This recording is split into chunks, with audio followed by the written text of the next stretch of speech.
the esteemed members of the Ghana National Research Fund, on behalf of Excellency John Dramani Mahama and my own behalf, let me extend to you warm and hearty congratulations for the leadership role you are to play for the future of research in our country. So do accept my hearty congratulations on my own behalf and on behalf of President John Dramani Mahama.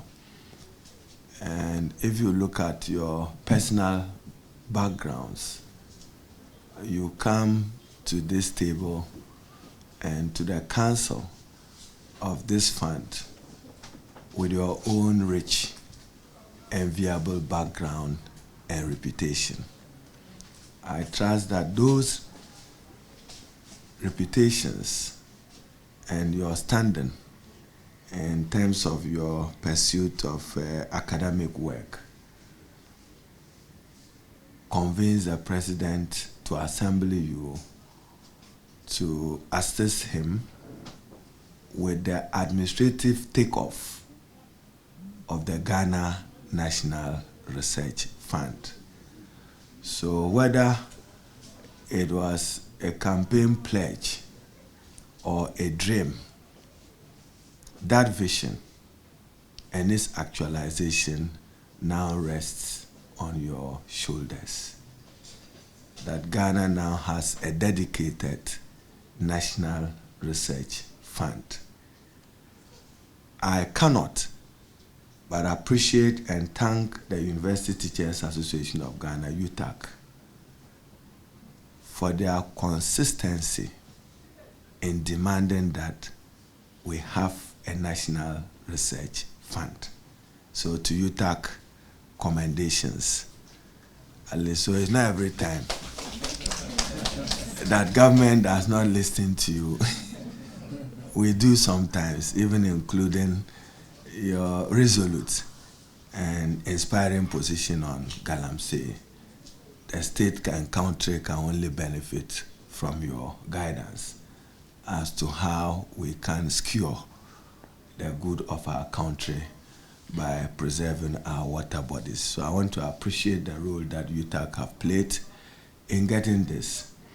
And to Council Chair and Professor Abigail, new as you are, we expect that you run the fund in a manner that is open and transparent and competitive. We also expect you to focus on Ghana's research needs. I'm sure in the foreseeable future, we should be discussing how we can commercialize some of the research findings in Ghana. If we do well, we should be contemplating what to do with that. And if you look at carefully your act, I see Professor Iranchi would have wished that the denomination was not Ghana cedi, but it is. That this year, the Ghana Education Trust Fund and the Ministry of Education, and for that matter, the government of Ghana, has made an allocation of 50 million Ghana cedis for the takeoff of the National Research Fund. I can assure you that there is a lot of bilateral and multilateral interest in the work of the National Research Fund. And if you do well, you will get additional complementary support. Any funding, research funding support the government of Ghana is able to garner, I'm sure I willingly and ably will direct it to the National Research Fund. And then also, the nature of your legislation, you are to support research infrastructure, and you know the world is now driven by information and communication technology. I'm sure you would be interested in commissioning some research on the future of artificial intelligence in Ghana, how that will affect our thinking going forward.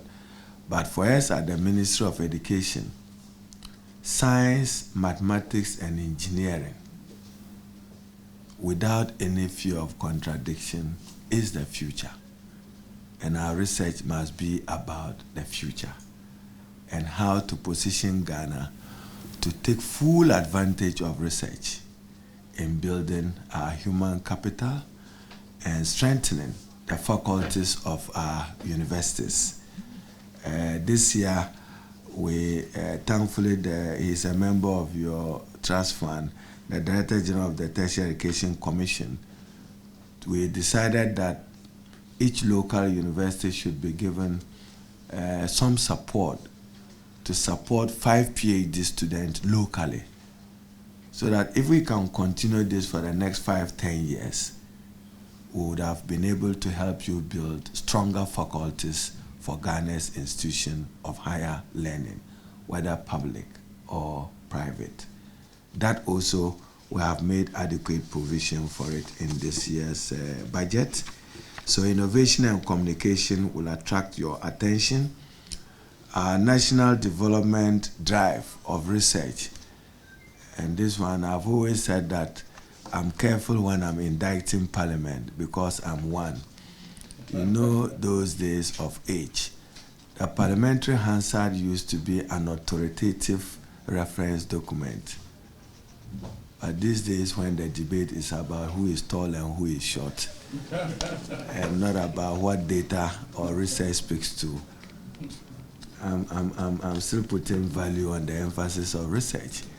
Hardly will you get a debate on the budget, even with members of Parliament referencing the Ghana Statistical Service or any research funding or any UNDP or World Development Report on human capital.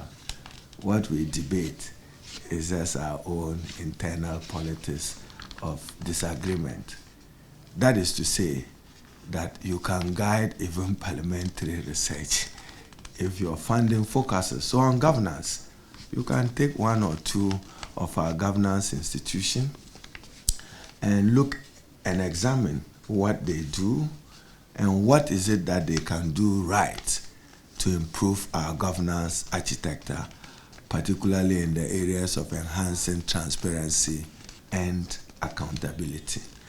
So on that note, Chair, let me thank you once again and trust that interdisciplinary and transdisciplinary collaboration will be integral to the work that you will do.